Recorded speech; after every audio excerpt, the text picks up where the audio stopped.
Very good afternoon, all of you. So last class में हम लोगों ने कुछ डाउट्स क्लियर किए थे। उसी को कंटिन्यूशन करते हुए ये हमारी वीडियो का पार्ट 2 है। तो रिकॉर्ड भी हो रही है, साथ के साथ अगर किसी को कोई चीज अगर अनक्लियर रह जाती है तो ये वो दोबारा से बैच के अंदर भी देख सकता है और चैनल के थ्रू भी देख सकता है। ठीक है, तो शुरुआत करते हैं। तो लास्ट क्लास में हम लोगों ने जो क्वेश्चंस हमने देखे थे, तो उसमें कुछ क्वेश्चंस में अगर डिस्कस करूं तो ये सब हम ऑलरेडी क्वेश्चंस कर चुके हैं। ठीक है, तो इसमें कुछ क्वेश्चंस जैसे कि ये क्वेश्चन मेरे से दोबारा पूछा गया है, तो अगर आप देखना चाहते हैं तो इससे पहली वाली जो वीडियो है, ठीक है, लेक्चर नंबर 1, तो आप उसको देख सकते हैं। इसी तरीके से ये वाला क्वेश्चन भी मेरे से रिपीटेडली पूछा गया है, तो दोबारा से आप यहाँ पर देख लीजिए, ऑलरेडी मैं डिस्कस कर चुका हूँ। ठीक है, बार बार एक ही क्वेश्चन को बताने से क्या होता है कि नए क्वेश्चन हम एंटरटेन नहीं कर पाएंगे, तो इसलिए करना जरूरी है। एंड इसी तरीके से कुछ क्वेश्चंस और हैं जो कि ये क्वेश्चन भी मेरे से दोबारा पूछा गया है, तो इस क्वेश्चन को आप देख सकते हैं किस तरीके से हमने किया है। ठीक है, तो वो भी आप चेक कर सकते हैं। तो शुरू करते हैं। ठीक है, नए क्वेश्चन से शुरू करते हैं। सो आज हमारा फर्स्ट क्वेश्चन है, a hollow charge metal sphere has radius small r. If the potential difference between its surface and a point at a distance 3r from the center is V, then the electric field intensity at a distance 3r from the center is। ठीक है, options इसमें नहीं दे रखे हैं क्योंकि जिसने भी मेरे को भेजा है विदाउट ऑप्शन भेजा है। तो स्टूडेंट्स से मैं एक रिक्वेस्ट करूंगा कि आप सभी लोग मेरे को जो भी क्वेश्चन भेजते हैं, एक तो उसको अच्छी तरीके से एडिट करके भेजिए। ठीक है, तो बिल्कुल, तो मुझे इसमें काम कम करना पड़ेगा।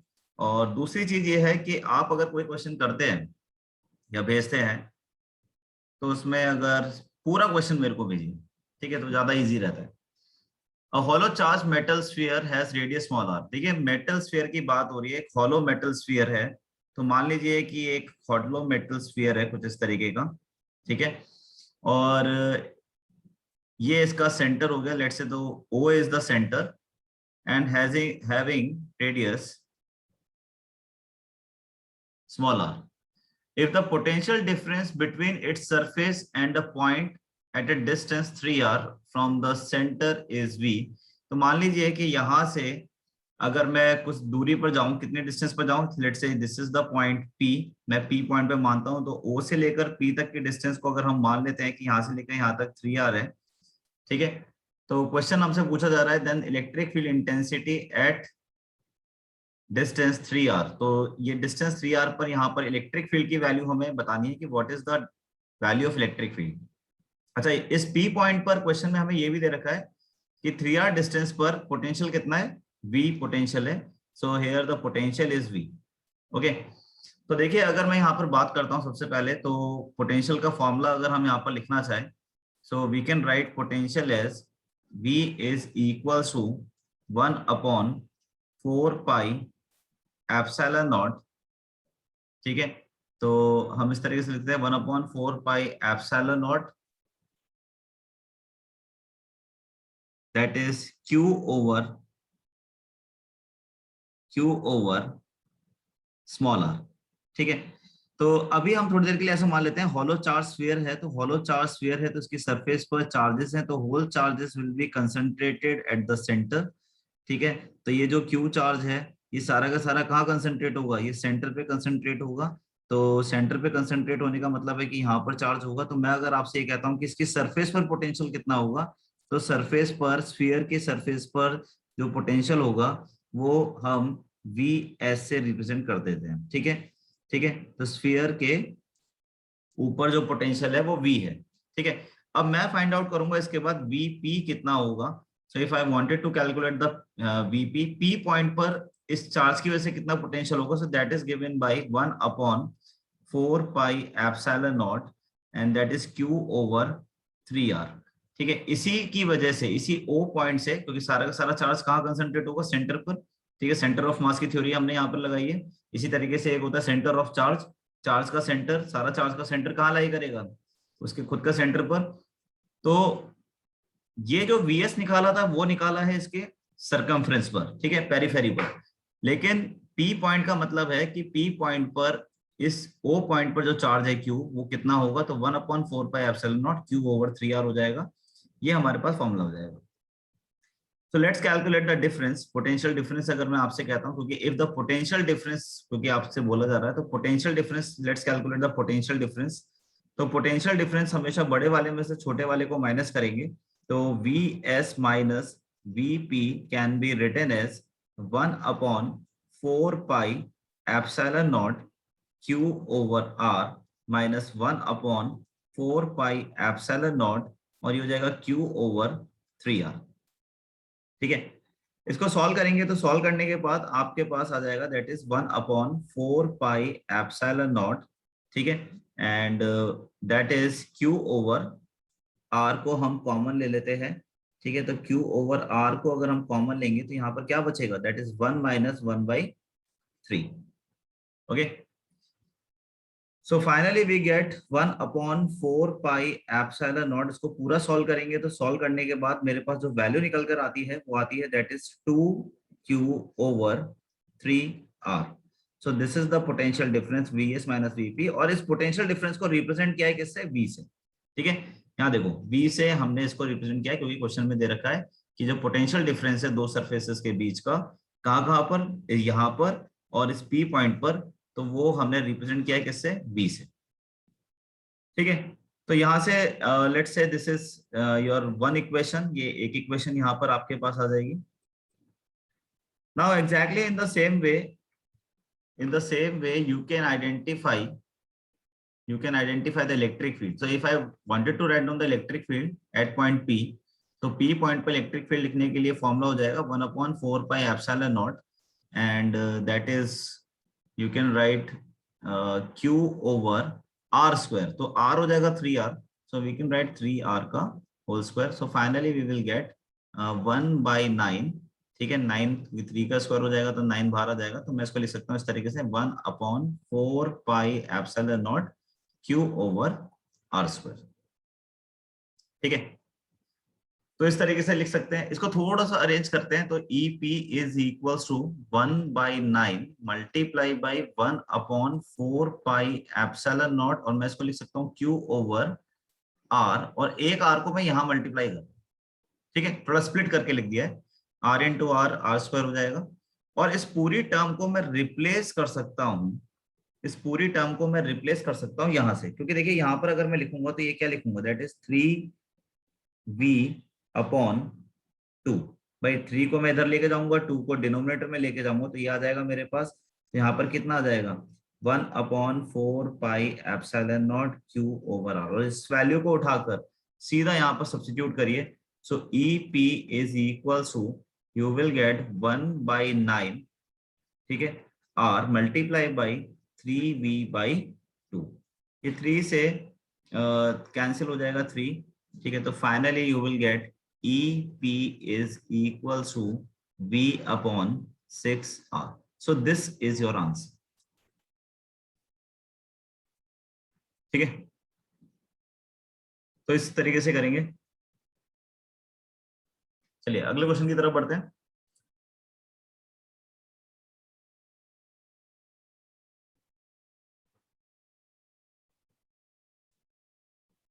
क्वेश्चन है, two metal spheres, one of radius R and the other of radius 2R, both have same surface charge density sigma. यानी कि आपके पास दो मेटल स्फीयर्स हैं। तो मेटल स्फीयर्स को हम अगर बात करते हैं, तो let's say these are the two metal spheres.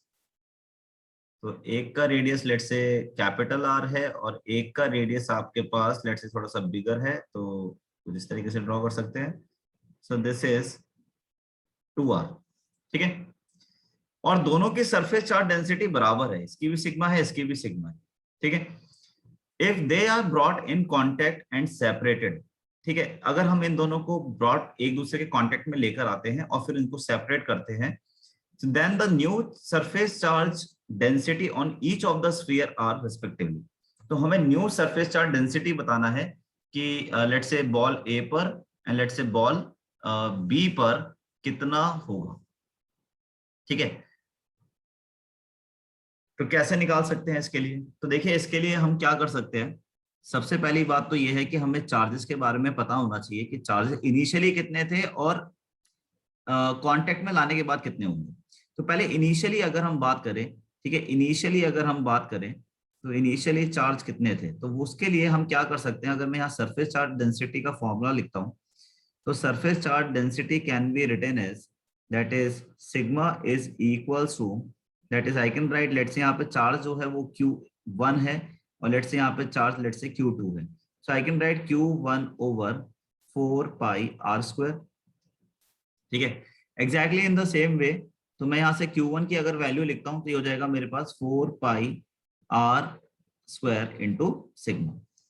In the same way, if I wanted to write down the surface charge density for body 2, तो ये हो जाएगा मेरे पास चार्ज 2 डिवाइडेड बाई 4π, और इसका रेडियस क्योंकि 2r था तो यहाँ पर हो जाएगा मेरे पास 2r का square. So sigma is equal to Q2 over, और यहाँ पर हम लिख सकते हैं कुछ इस तरीके से, दैट इज 4π है तो वी कैन राइट, या इसको थोड़ा सब्स्टिट्यूट कर सकते हैं, अभी हाल फिलहाल के लिए इसको थोड़ा सा चेंज करते हैं, इजी बनाने के लिए कर रहा हूँ मैं। ठीक है, कर सकते हैं इसको यहीं पे सॉल्व भी कर सकते हैं, वैसे आपके ऊपर है कि आप किस तरीके से करना चाहते हैं, सबके मैथमेटिक्स करने के तरीके अलग होते हैं। ठीक है, तो उस मेथड के थ्रू आप कर सकते हैं। तो आई कैन राइट दैट इज 2 का स्क्वायर 4 आ जाएगा, तो आई कैन राइट 4 मल्टीप्लाई बाई, ठीक है, आई can right 4 multiply by 4πr² sigma. ठीक है, इस तरीके से हम लिख सकते हैं। अच्छा, इसका मतलब ये हो गया कि ये जो पूरी टर्म है ये किसके बराबर आ रही है, ये Q1 के बराबर आ रही है। So finally I can write that this is nothing else is your Q1, so Q2 is equals to 4Q1। एक रिलेशन तो देखिए आपके पास ये आ जाता है। इसका मतलब ये हो गया कि हम ये कह सकते हैं कि पहले चार्ज यहाँ पर Q1 था, तो यहाँ पर जो Q2 है वो इक्वल हो जाएगा कितना, 4Q1 के बराबर। तो पहली बात तो ये। अब दूसरी बात यह है कि क्योंकि यहाँ पर चार्जेस जो है वो, हम ये कहते हैं कि भाई इन दोनों को हमने क्या करा, कनेक्ट कर दिया। अब अगर हमने इसको कनेक्ट किया है, ठीक है, तो चलिए इसको कनेक्ट करके देखते हैं। अगर हमने इसको कनेक्ट किया है, अगर दे आर कनेक्टेड, ठीक है, मान लीजिए ये हमने थ्रेड से इसको कनेक्ट कर दिया है, तो कनेक्ट करने के बाद इन दोनों के बीच में चार्जेस शेयर होंगे, और ये शेयर तब तक होते रहेंगे जब तक दोनों का पोटेंशियल बराबर नहीं हो जाता है। यानी VA जब तक बराबर VB के नहीं होगा तब तक इनके बीच में चार्जेस जो है वो फ्लो करते रहेंगे, because we know that charges always flows from high potential to low potential.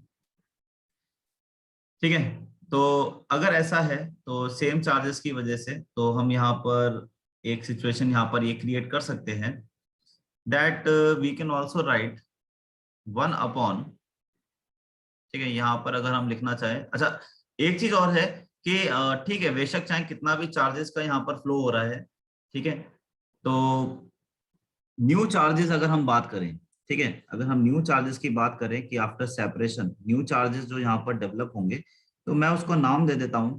तो लेट्स से Q1 डैश, और यहाँ पर जो चार्ज न्यू डेवलप होगा लेट इज Q2 डैश। ठीक है, लेकिन क्योंकि अगर एनर्जी, अगर हम चार्ज कंजर्वेशन के बारे में अगर हम जानते हैं, और we know that according to conservation of charge, ठीक है, according to conservation of charge, तो चार्ज कंजर्वेशन के बारे में अगर हम जानते हैं तो we know that Q1 plus Q2 जो है वो बराबर हो जाएगा, that is Q1 dash plus Q2 dash. ठीक है भाई, आप खुद सोचिए कि मान लीजिए कि पहले यहाँ पर चार्ज लेट से 100 थे, ठीक है, यहाँ पर चार्ज मान लीजिए 50 थे, ठीक है, और मैंने अब इसको क्या करा, तो इसका मतलब टोटल चार्ज कितना हो गया, टोटल चार्ज विल बिकम 150। लेकिन मान लीजिए जब मैंने इसे कनेक्ट कर दिया, तो कनेक्ट करने के बाद यहाँ पर रह गए 75 और यहाँ पर भी हो गए 75, तब भी देखिए टोटल जो है वो कितने रह गए, दैट इज इक्वल्स टू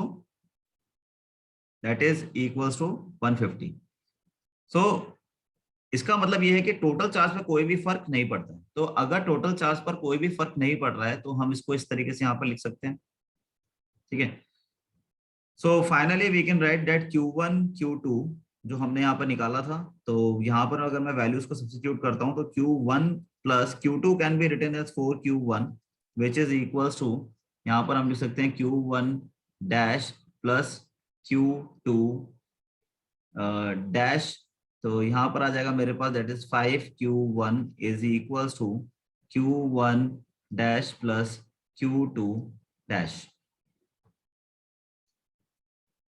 ठीक है। तो ये हमारे पास एक इक्वेशन यहाँ पर निकल कर आ गई है। अच्छा, क्योंकि यहाँ पर अभी हमने जैसे कि बात करी थी कि यहाँ से भी हमारे पास एक इक्वेशन आएगी दैट इज 1/4πε0, ठीक है। तो न्यू चार्जेस की बात करती हो जाएगा Q1 डैश ओवर, और यहाँ पर आ जाएगा मेरे पास radius r is equals to, अगर हम यहाँ बात करें तो ये हो जाएगा 1/4πε0, और यहाँ पर आ जाएगा Q2 डैश ओवर, और यहाँ पर आ जाएगा मेरे पास दैट इज 2r, ठीक है।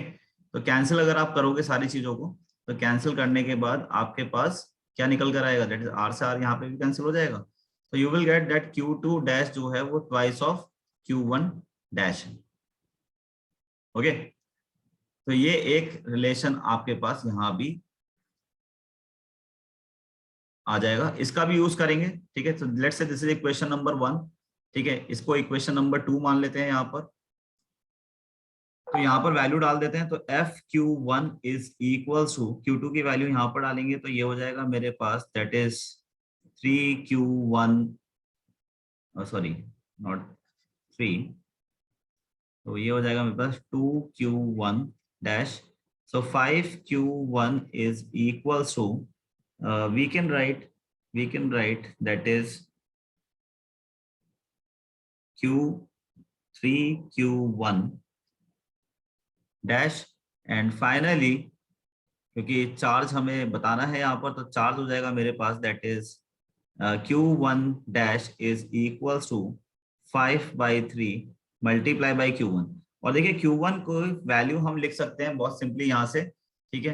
तो यहाँ पर अगर मैं लिखना चाहता हूँ तो ये हो जाएगा मेरे पास Q1 dash is equal to 5/3 into, और यहाँ पर हम लिख सकते हैं 4πr² सिग्मा, ठीक है। So this is your answer, ठीक है। तो इसका मतलब कितना बढ़ेगा 5/3। तो ऑप्शन में कहीं अगर 5/3 आ रहा है तो फिर ये आंसर हो जाएगा आपका, ठीक है। इसी तरीके से इस Q1 की वैल्यू को उठाकर Q1 डैश की value, sorry this is Q1 dash, तो इस Q1 डैश की वैल्यू को उठाकर इक्वेशन नंबर 1 में डाल दीजिए तो आपके पास Q2 डैश आ जाएगा। तो ये हो जाएगा 5/3, ठीक है। और या इसको हम इस तरीके से कर सकते हैं 2 मल्टीप्लाई बाई 5/3, और यहाँ पर आ जाएगा मेरे पास 4πr² सिग्मा। तो मल्टीप्लाई कर दीजिए तो 10/3 आ जाएगा आपके पास, और यहाँ पर आ जाएगा मेरे पास 4πr² सिग्मा। तो दिस इज Q2 डैश, ठीक है। तो इस तरीके से आप फाइंड आउट कर सकते हैं, और अगर सरफेस चार्ज डेंसिटी अगर आपको निकालनी है तो इसी तरीके से आप निकाल सकते हैं। चलिए, ठीक है। तो चार्जेस के बारे में हमने फाइंड आउट कर लिया, चार्जेस आ गए तो इसके बाद सरफेस चार्ज डेंसिटी निकालने में कोई ज्यादा बड़ी दिक्कत नहीं होनी चाहिए, क्योंकि सीधा फॉर्मूला आप यूज करेंगे Q/4πr²।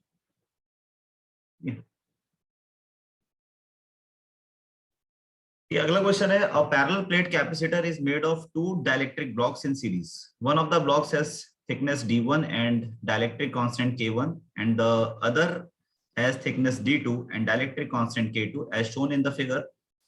This arrangement can be brought as a dielectric slab thickness d की वैल्यू आपको दे रखी है d1 plus d2 and effective dielectric constant k, the k is, ठीक है। तो k की वैल्यू बतानी है। तो देखिए इसमें सबसे पहली बात तो ये है कि ये पूरा अरेंजमेंट एक सीरीज कॉम्बिनेशन है, क्वेश्चन में भी दे रखा है, सबसे अच्छी बात ये है, और नहीं भी दे रखा है तो भी हमें ये बात पता है कि एक सीरीज कॉम्बिनेशन है। तो मान लीजिए कि अगर ये C1 से रिप्रेजेंट करते हैं, let's say this is C2, तो C1 अगर मैं लिखना चाहता हूं तो C1 can be written as K1A epsilon naught over D1, exactly in the same way ये लिखा जाएगा K2A epsilon naught over D2, और यहाँ पर अगर हम देखें तो क्योंकि सीरीज में कनेक्टेड है तो सीरीज का फॉर्मूला होता है 1/CS is equal to 1/, we can write 1/C1 plus 1/C2. So 1/CS is equals to 1/, we can write K1A epsilon naught over D plus 1/K2A epsilon naught over D2. इसको थोड़ा सा solve करेंगे तो 1/CS is equal so you will get D1/K1A epsilon naught plus D2 over K2A epsilon naught। ठीक है, इस तरीके से। अब ये तो बात हो गई है। अब CS अगर मैं लिखना चाहता हूं, मान लीजिए एज अ कॉम्बिनेशन, कोई क्वेश्चन में दे रखा है कि as a whole combination it is represented as K, और यहां से लेकर यहां तक का जो डिस्टेंस है उसको D बोल रहा है, तो इक्विवेलेंट अगर हम लिखना चाहते हैं तो equivalent can be written as K epsilon naught over, और यहां पर हो जाएगा मेरे पास दैट इज D। ठीक है, तो चाहे तो आप D की वैल्यू यहाँ पे सब्स्टिट्यूट कर सकते हैं। ठीक है, तो D की वैल्यू कितनी हो जाएगी, D1 प्लस D2। अब ये सारी वैल्यूज को अगर मैं इस इक्वेशन नंबर 1 में अगर पुट करता हूं तो मेरे पास इक्वेशन निकल के कुछ इस तरीके से आएगी, that is we can write D1 plus D2 over, ठीक है, और ये हो जाएगा मेरे पास that is KA epsilon naught is equals to D1 over K1A epsilon naught, और यहाँ आ जाएगा D2 K2A एप्सिलॉन नॉट। ठीक है, अब A एप्सिलॉन नॉट को कॉमन ले लीजिए और ये सब जगह से यहाँ से कैंसिल हो जाएगा, left hand side and right hand side से। So D1 plus D2 over K is equals to D1 over K1, ठीक है, प्लस D2 ओवर K2। ठीक है, इसको क्रॉस मल्टीप्लाई, इसको फटाफट से एलसीएम ले लेते हैं, K की वैल्यू निकालनी हमें, तो बहुत सिंपल हो गया अब तो D1 over D2 over K is equal, so we can write D1 K2 plus D2 K1 over K1 K2। ठीक है, रेसिप्रोकल कर देते हैं इसे फटाफट से, या क्रॉस मल्टीप्लाई कर दीजिए फटाफट से। ठीक है, इसको इधर ले जाइए, ठीक है, इसको इधर ले जाइए, क्रॉस मल्टीप्लाई करेंगे इसको, तो मैं K की वैल्यू अगर लिखना चाहूं तो लिख सकता हूं that is K1 K2 D1 plus D2, ठीक है, डिवाइडेड बाई, और यहां पर आ जाएगा मेरे पास that is I will write K2 D1, ठीक है, और यहां पर हो जाएगा K1 D2। तो ये मेरे पास आंसर आएगा। ठीक है, ऑप्शन चेक कर लेते हैं क्या ऑप्शन में इसमें से कोई हमारा मैच कर रहा है।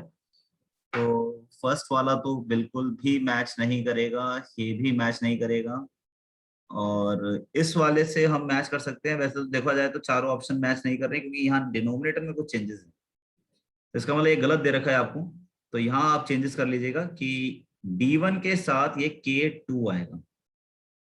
ठीक है, और इसी तरीके से D2 के साथ यहाँ पर क्या आएगा, दैट इज K1 आएगा। सो the correct answer will be this one.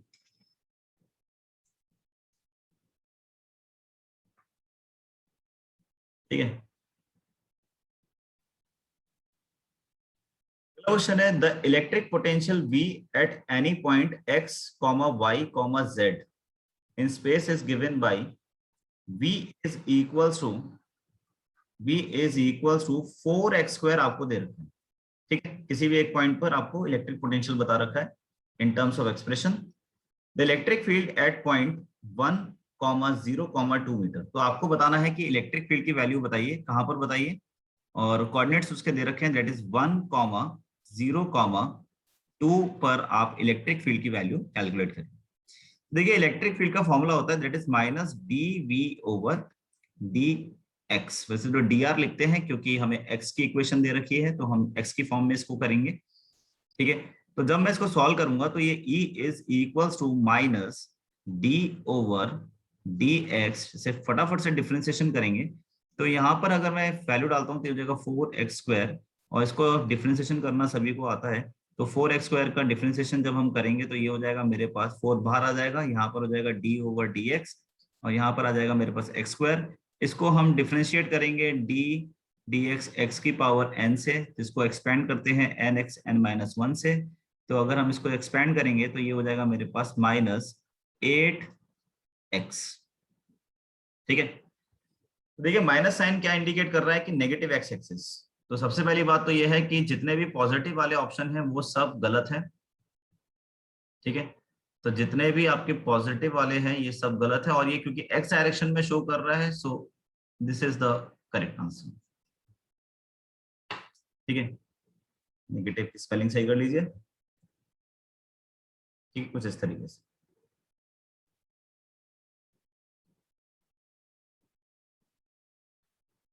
Okay, so I think this is clear to all of you. Question है, a particle of mass 2 gram and charge 1 microcoulomb is held at rest on a frictionless horizontal surface at a distance of 1 meter from the fixed charge of 1 millicoulomb. ठीक है, तो ये क्या कह रहा है कि एक चार्ज है 1 माइक्रोकूलम का, जिसको जो कि रेस्ट पर है एक फ्रिक्शनलेस हॉरिजॉन्टल सरफेस के ऊपर 1 मीटर की डिस्टेंस पर from a fix charge of 1 milli coulomb. तो एक मान लेते हैं कि मान लीजिए कि this is your A point, जहां पर एक 1 मिली कूलम यहाँ पर रखा हुआ है। ठीक है, इससे 1 मीटर की डिस्टेंस पर, ठीक है, मान लीजिए बी पॉइंट आ गया, तो यहाँ से यहाँ तक का जो डिस्टेंस है मान लीजिए 1 मीटर की डिस्टेंस है, और यहाँ पर आपका 1 माइक्रोकूलम रखा हुआ है चार्ज। ठीक है, so if the particle is released it with released it will be repelled। अगर इसको छोड़ दिया जाए यहाँ पर तो ये रिपेल करेगा। तो बिल्कुल सही बात है, रिपेल करेगा क्योंकि इसके ऊपर एक रिपल्सिव फोर्स लगेगा आउटवर्ड डायरेक्शन में। ठीक है, ऐसे रिपल्सिव फोर्स लगेगा। तो the speed of the particle when it is at a distance of 10 metre from the fixed charge is. तो क्वेश्चन आपसे ये पूछा जा रहा है कि मान लीजिए कि अगर यही सेम आपका 10 मीटर की डिस्टेंस पर पहुंच जाता है, तो मान लीजिए एक सी पॉइंट मान लीजिए कि मान लीजिए अगर इसको रिपेल करके 1 माइक्रोकूलम को रिपेल करके सी पॉइंट पर लेकर आए, और यहां से लेकर यहां तक का जो डिस्टेंस है वो कितना हो जाएगा आपका 10 मीटर हो जाए, तो बताइए इसकी वेलोसिटी कितनी होगी। So what will be the velocity, you have to find out the velocity. ठीक है, बहुत अच्छा क्वेश्चन है। तो सबसे पहली बात तो ये है कि ऑब्वियसली बात है, यहां से लेकर यहां तक अगर हम गए हैं तो we have done some work, कुछ वर्क इज डन, यहाँ पे वर्क हुआ है हमारे पास। तो if some work is done, if अगर यहाँ पर कुछ वर्क डन हुआ है, तो work done can be written as potential energy. So let's calculate the potential energy from B to C, B से C तक जाने के लिए कितना पोटेंशियल एनर्जी हुआ है। तो वेरी सिंपल, इसको किस तरीके से कर सकते हैं, हमेशा बड़े वाले में से छोटे वाले को, जैसे कि मैं आपको पहले बताते आया हूँ, तो माइनस कर देंगे तो पोटेंशियल एनर्जी आ जाएगा। तो यू बी माइनस हम यू सी कर देंगे। ठीक है, तो कैसे करेंगे इसको, यू बी कैसे लिखेंगे। ठीक है, यू बी लिखने का तरीका होगा 1/4 पाई एप्सिलॉन नॉट। ठीक है, और यहाँ पर हम वैल्यू लिखना शुरू करते हैं। तो 1 मिली कूलम इज 1 × 10⁻³ और यहाँ पर आ जाएगा 1 × 10⁻⁶ एंड डिवाइडेड बाय डिस्टेंस। तो यहाँ से लेकर यहाँ तक का डिस्टेंस जो है वो कितना है मेरे पास 1 है। ठीक है, एग्जैक्टली इन द सेम वे अगर हम यू सी की बात करें तो ये हो जाएगा 1/4 पाई एप्सिलॉन नॉट। ठीक है, और यहाँ वैल्यूज को अगर सब्स्टिट्यूट करते हैं तो ये हो जाएगा मेरे पास 1 × 10⁻³ और यहाँ आ जाएगा 1 × 10⁻⁶ डिवाइडेड बाई, और यहाँ पर 10 आ जाएगा। ठीक है, तो अगर हम यहाँ पर सॉल्व करते हैं दोनों वैल्यूज को, तो हमारे पास अगर हम एनर्जी निकालते हैं कि अल्टीमेटली कितना वर्क डन हुआ है, तो work done is equals to U is equals to U B minus U C. So we can write 1/4 pi epsilon naught. इसको सॉल्व कर लेते हैं तो ये हो जाएगा 10⁻⁻12, सॉरी 10⁻⁹ वी कैन राइट 10⁻⁹ और यहां पर सब्ट्रैक्शन में मेरे पास आ जाएगा दैट इज 1 - 1/10। ठीक है, तो ये मैंने निकाला है यूबी माइनस यूसी। ओके, तो वैल्यूज को सब्स्टिट्यूट करते हैं तो 1/4 पाई एप्सिलॉन नॉट की वैल्यू होती है 9 × 10⁻⁹ और यहाँ पे ऑलरेडी 10⁻⁹ है। इसको सॉल्व करेंगे तो ये हो जाएगा मेरे पास 9/10। इसको पूरा सॉल्व करेंगे तो मेरे पास वैल्यू निकल कर आती है दैट इज 18। और यू कैन सॉरी 18 नहीं आएगा, दैट इज ये तो कैंसिल हो जाएगा एक दूसरे से। तो सॉल्व करने के बाद ये हो जाएगा मेरे पास 81/10।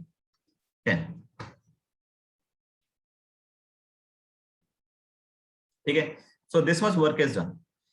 सो वी नो दैट कि according to work energy theorem that work is a measure of change in kinetic energy. तो ये जितना भी वर्क डन है ये सभी के सभी कन्वर्ट हुआ है kinetic energy of this charge particle. ठीक है, इस चार्ज पार्टिकल की काइनेटिक एनर्जी को बढ़ाने के लिए ही ये सारा वर्क डन यूज हुआ है। So we can write that this is equal to half mv²।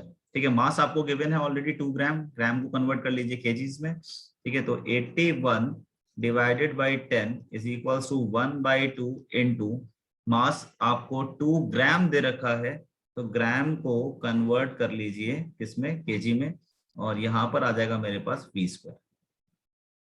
ठीक है, सो वंस अगेन 2 से 2 कैंसिल हो जाएगा यहाँ पर हमारे पास। ठीक है, 1 0 यहाँ से, 1 0 यहाँ से कैंसिल हो जाएगा। So we will get 8100 v², and finally v is equals to √8100, or you can write 90 metre per second. ठीक है, so this will be your correct answer. ये आपका बिल्कुल सही जवाब।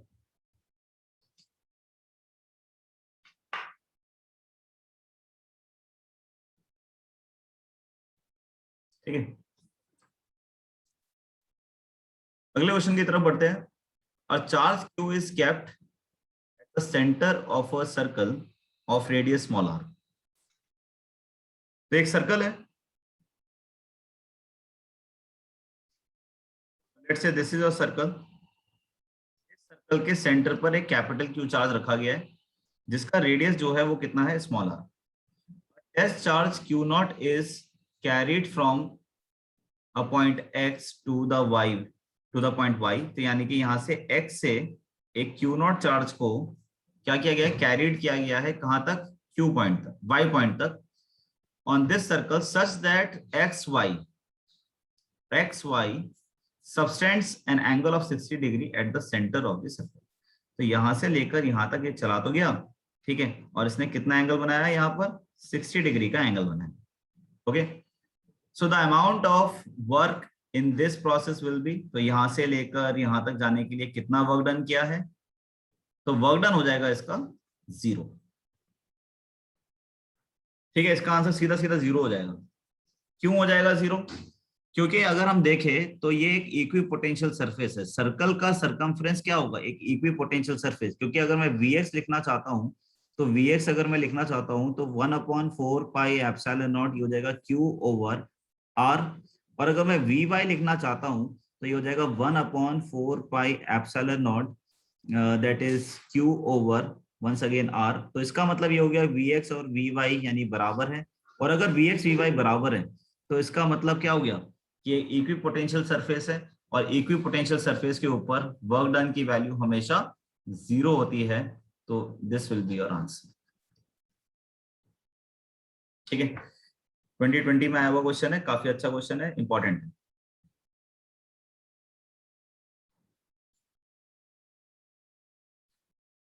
चलिए नेक्स्ट क्वेश्चन की तरफ बढ़ते हैं। देखिए ये भी एक क्वेश्चन था, the plot the variation of potential difference across the combination of 3 identical cell in series V versus current। ठीक है, तो ये बेसिकली यहाँ पर आपको दे रखा है identical series versus current. Okay, तो ये यहाँ पर थोड़ा सा गलत लिख दिया है, ये कुछ इस तरीके से होना चाहिए, V वर्सेस, ठीक है, shown in the figure what is the EMF and internal resistance of each cell। तो हमें क्या बताना है, एक ईएमएफ बताना है एक सेल का और इंटरनल रेजिस्टेंस, और ये ग्राफ हमें दे रखा है। ये रिपीटेड क्वेश्चन है, कम से कम पिछले 10 साल में ये 3 बार रिपीट हुआ है। 2012 से लेकर अगर आप 2020 तक के पेपर अगर आप उठाते हैं 8 साल के अंदर, तो आपको 2 से 3 बार ये आपको मिल जाएगा। It's a very repeatedly question, काफी इंपॉर्टेंट क्वेश्चन है। देखिए इसको करने का तरीका क्या होता है। सबसे पहली बात तो ये है कि अगर हमसे पूछ रहा है कि ईएमएफ तो सबसे पहले टर्मिनल वोल्टेज का फॉर्मूला होता है V is equal to E minus I into R। ठीक है, तो लेट से EMF आपको तब मिलता है जब आप का करंट की वैल्यू कितनी हो, 0। भाई maximum potential is known as EMF। तो इसका मतलब ये हो गया कि if I assume that, so if I is equal to 0, तो अगर I की वैल्यू अगर 0 हो जाएगी तो इसका मतलब in that case V is equal to 6 volt. भाई I की वैल्यू अगर यहाँ पर 0 है, जैसे यहाँ की I की वैल्यू यहाँ 0 है, तो यहाँ पर वोल्टेज की वैल्यू कितनी हो जाएगी, दैट इज 6 वोल्ट। और ऐसे कितने सेल कनेक्टेड है एक दूसरे के साथ सीरीज में, 3 सेल्स आइडेंटिकल कनेक्टेड है। तो इसका मतलब हम यहाँ लिख सकते हैं कि V की जगह मैं 6 सब्स्टिट्यूट कर सकता हूँ, और E क्योंकि 3 सीरीज में कनेक्टेड है तो इसको 3E लिखूंगा। So E is equal to 6/3, so the correct answer is 2 volt. ठीक है, तो E की वैल्यू कितनी आ जाएगी, that is equal to 2 volt. Okay, internal resistance निकालने के लिए भी कुछ ऐसा ही हम सिचुएशन क्रिएट करेंगे। ठीक है, इंटरनल रेजिस्टेंस मुझे निकालना है, तो we know that internal resistance निकालने के लिए हम सिंपली यूज कर सकते हैं, that is again V is equal to E minus I into R। ठीक है, बट इन दिस केस अगर मैं इस वाले पॉइंट की अगर बात करता हूँ, एक्सट्रीम पॉइंट की, तो यहाँ पर V की वैल्यू जो है वो 0 हो जाएगी। ठीक है, V की वैल्यू कितनी हो जाएगी, दैट इज इक्वल टू 0। तो मैं अगर यहाँ पर बात करता हूं कि करंट की वैल्यू अगर मैं 1 एम्पियर मान लेता हूं, तो उस केस में V की वैल्यू कितनी हो जाएगी, 0। तो मैं यहाँ 0 इज इक्वल टू EMF अभी आपने एक सेल का निकाला है 2 माइनस I इज बेसिकली 1। ठीक है, I आपके पास कितना है, दैट इज इक्वल टू 1, और R आपको निकालना है, तो बस R इज इक्वल टू कितना आ जाएगा, that is equal to 2। So this is your answer. ठीक है, so you can write R is equal to 2। ठीक है, ये ईच सेल के लिए निकाला, एक सेल के लिए। देखिए, जब ईच सेल की बात हो रही है तो इसलिए यहां पर मैंने E की वैल्यू जो है वो 6 ना लिखकर हमने सीधा सीधा क्या लिखा है, जो हमने वैल्यू कैलकुलेट करी। तो ये ईच सेल की वैल्यू निकल के आई है। एक सेल की जो EMF होगा वो 2 वोल्ट होगा, उसका जो इंटरनल रेजिस्टेंस होगा वो 2 ओम होगा।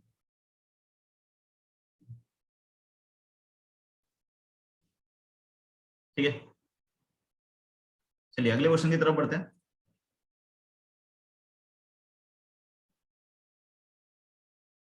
Figure shows electric field lines in which an electric dipole P is placed as shown.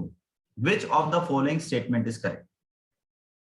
ये आपको एक इलेक्ट्रिक फील्ड दे रखा है, so this is your electric field। यहाँ पर आपका एक इलेक्ट्रिक डाइपोल रखा हुआ है, -q + q, तो this is your electric dipole. आपसे पूछ रहा है the dipole will not experience any force. Dipole किसी भी तरीके का फोर्स एक्सपीरियंस नहीं करेगा। अगर आप देखोगे, अच्छा एक चीज आप देखिए कि ये किस तरीके का इलेक्ट्रिक फील्ड है, वेदर इट इज यूनिफॉर्म और नॉन यूनिफॉर्म। तो अगर इनके बीच में गैप वेरी कर रहा है, जैसे आप देखोगे तो यहाँ वेरी कर रहा है, यहाँ अलग है गैप और यहाँ ज्यादा है गैप, तो इसका मतलब इलेक्ट्रिक फील्ड की वैल्यू चेंज हो रही है। ठीक है, और इलेक्ट्रिक फील्ड की वैल्यू जो है वो डिक्रीजिंग ऑर्डर की है। कैसी है, डिक्रीजिंग ऑर्डर की।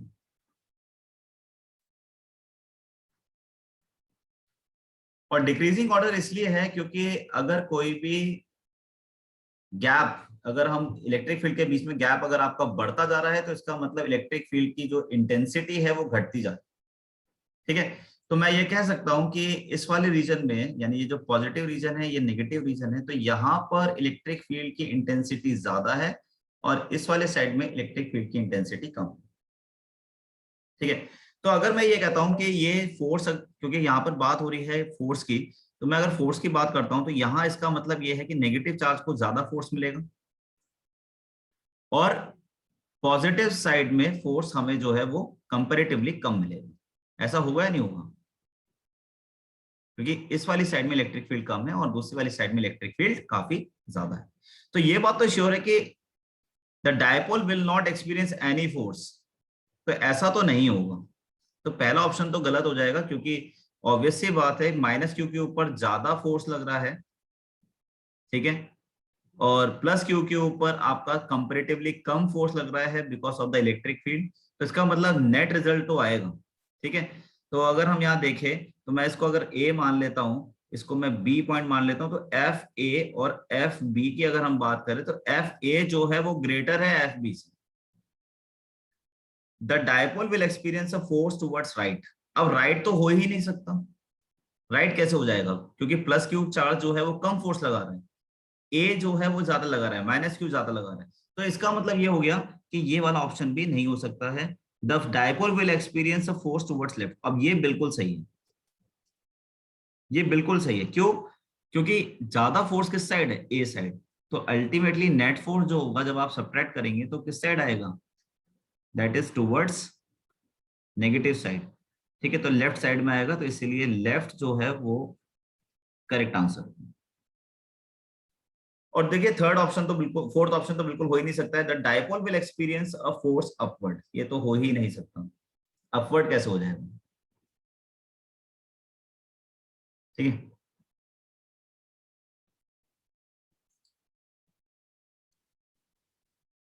क्वेश्चन है, the capacitance of a capacitor becomes 7/6 times its original value.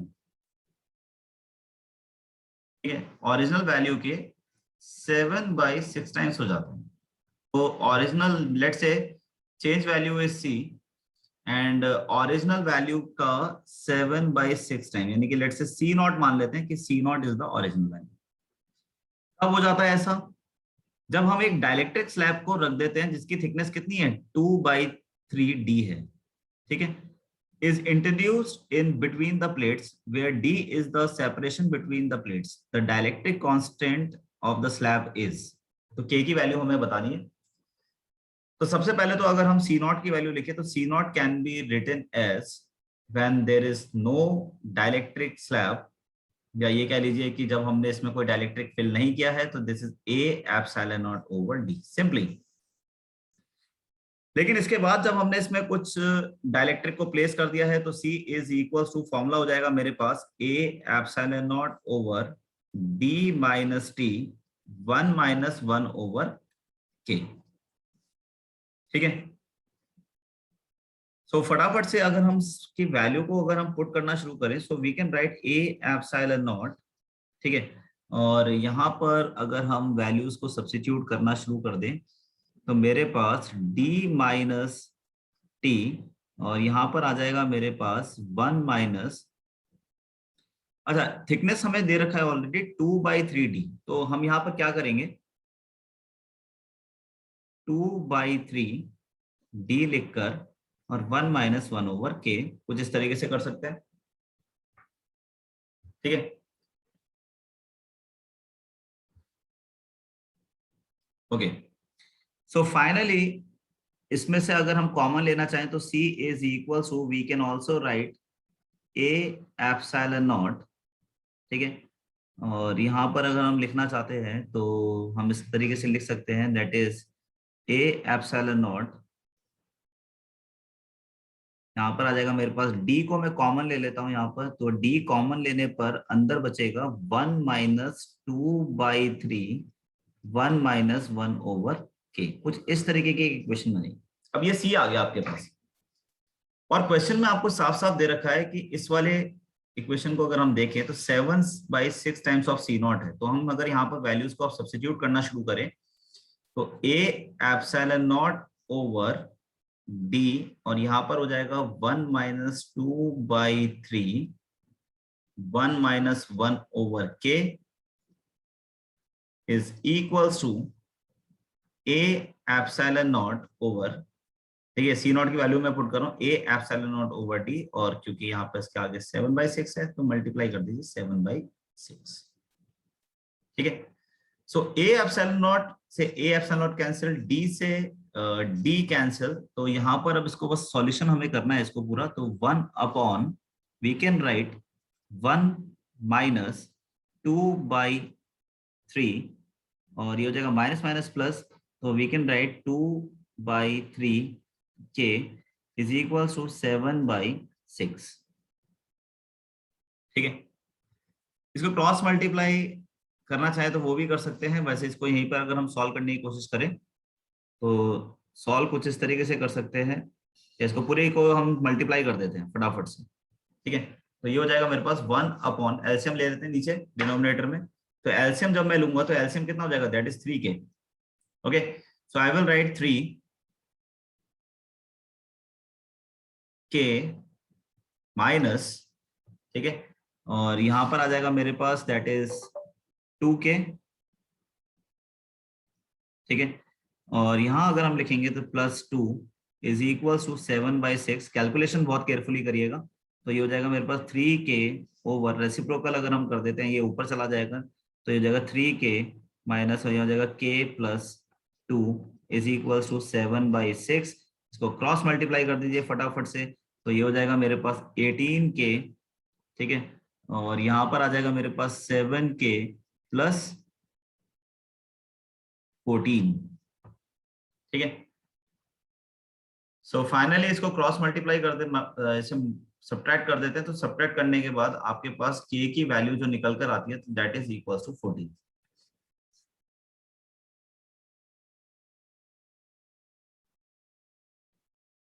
तो इसका आंसर इसमें भी मैच नहीं कर रहा है, तो एक बार रिव्यू कर लेते हैं फटाफट से कि इसमें कहीं कोई कैलकुलेशन पॉइंट ऑफ व्यू तो कोई मिस्टेक नहीं है।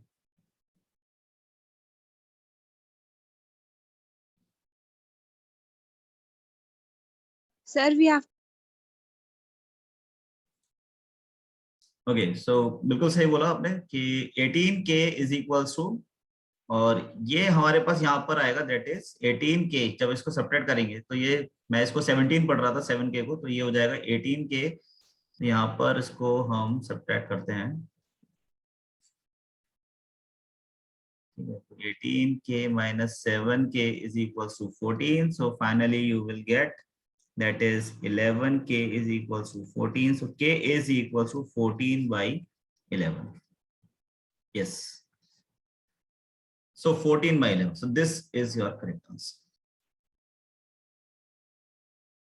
It's all about calculation, calculation बहुत केयरफुली करनी है, क्योंकि ये जो डिनोमिनेटर में कैलकुलेशन चल रही है ना, मैक्सिमम स्टूडेंट इसी में ही गलती करते हैं, ठीक है, इतना डिफिकल्ट क्वेश्चन नहीं है, बट कैलकुलेशन की वजह से, और ऐसे क्वेश्चन आने के चांसेस है, क्योंकि देखो एनसीईआरटी में भी इस टाइप के क्वेश्चन अवेलेबल है।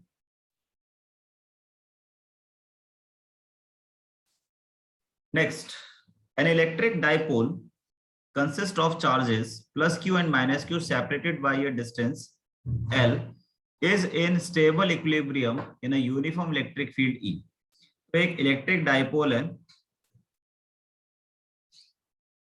Plus Q and minus Q, और इन दोनों के बीच का जो डिस्टेंस है वो L है, ठीक है, और क्वेश्चन में आपको दे रखा है कि it is in stable equilibrium. देखिए, स्टेबल इक्विलिब्रियम का मतलब सबको पता होना चाहिए कि स्टेबल इक्विलिब्रियम का मतलब है that is theta is equal to 0, ठीक है। The electrostatic potential energy of the dipole is, तो आपसे इलेक्ट्रोस्टैटिक पोटेंशियल एनर्जी का फॉर्मूला आपको पता है, U is equal to, तो फॉर्मूला होता है हमारे पास minus PE cos theta 2 minus cos theta 1, ठीक है। तो मैंने आपको बताया था कि अगर आपको ये नहीं दे रखे हैं, दो एंगल नहीं दे रखे हैं, सिंगल एंगल दे रखा है, तो आप ये मान के चलिए कि इनिशियली 90 डिग्री पर रखा हुआ है डाइपोल, तो फाइनल जो है, क्योंकि स्टेबल इक्विलिब्रियम आपको दे रखा है, तो थीटा 2 हो जाएगा मेरे पास 0। तो यहाँ पर अगर हम वैल्यू निकालें तो ये हो जाएगा मेरे पास दैट इज PE, ठीक है, PE नेगेटिव में, तो cos थीटा 2 इज 90 माइनस, और यहाँ पर अगर हम देखें तो cos थीटा 1 हमारे पास 0 हो जाएगा, cos 90 की वैल्यू दैट इज 0, तो ये हो जाएगा U इज इक्वल टू, मेरे पास कितना आ गया PE, ठीक है, और P can be written as Q dot 2a होता है, तो यहाँ से लेकर यहाँ तक का डिस्टेंस अभी L अज्यूम कर रखा है, तो L पुट कर दीजिए, तो finally you will gate QLE। तो इसका आंसर जो होगा वो A होगा, तो A will be the correct answer.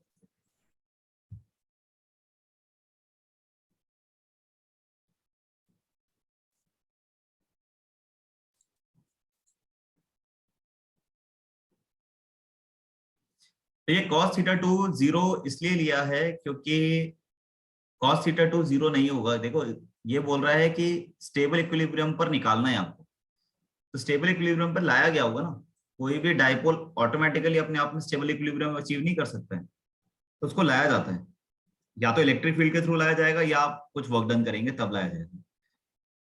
तो इसीलिए अगर मान लीजिए आपको दो एंगल नहीं गिवन है तो इनिशियल एंगल आप हमेशा मानेंगे 90 डिग्री, तो थीटा 1 90 हो जाएगा ऑटोमेटिकली, दूसरा वाला एंगल हो जाएगा आपके पास 0 डिग्री।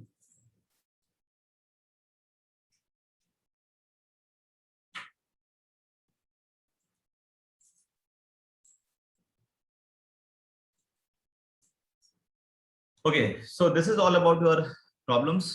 ये सारी प्रॉब्लम्स थी, जितने भी अगर कुछ एक दो क्वेश्चन अगर रह गए होंगे तो बात अलग है, वरना मैंने इस बार 90% क्वेश्चंस को अटेंड किया है।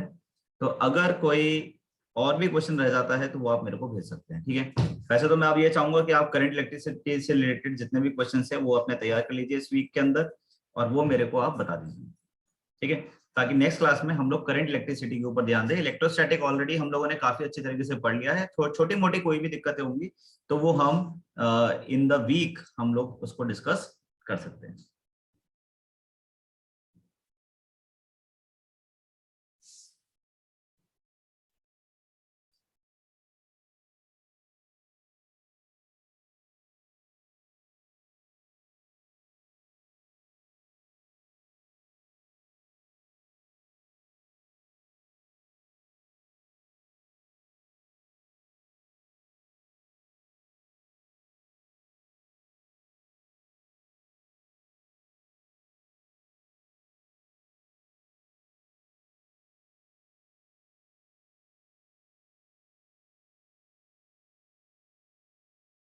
ओके, स्तुति ने मेरे को अभी जस्ट टेक्स्ट किया है कि इसमें मैंने एक चीज और अज्यूम करनी है कि यहाँ पर हमने cos theta two initially is theta 1 which is 90। ओ उल्टा लिख दिया हमने इसे, करेक्ट। तो इसका ऑप्शन भी फिर चेंज हो जाएगा, cos theta 2 is 0, cos theta 1 is 90, तो ये 0 हो जाएगा, cos 0 की 1 तो ये नेगेटिव आएगा, नेगेटिव का मतलब ये भी नेगेटिव हो जाएगा, ये भी नेगेटिव, ओके ओके ठीक है। तो इसका मतलब ये नहीं होगा इसका आंसर, C will be your correct answer. इसका मतलब सी जो है वो आपका करेक्ट आंसर, ये थोड़ा सा चेंज कर लीजिएगा, ठीक है।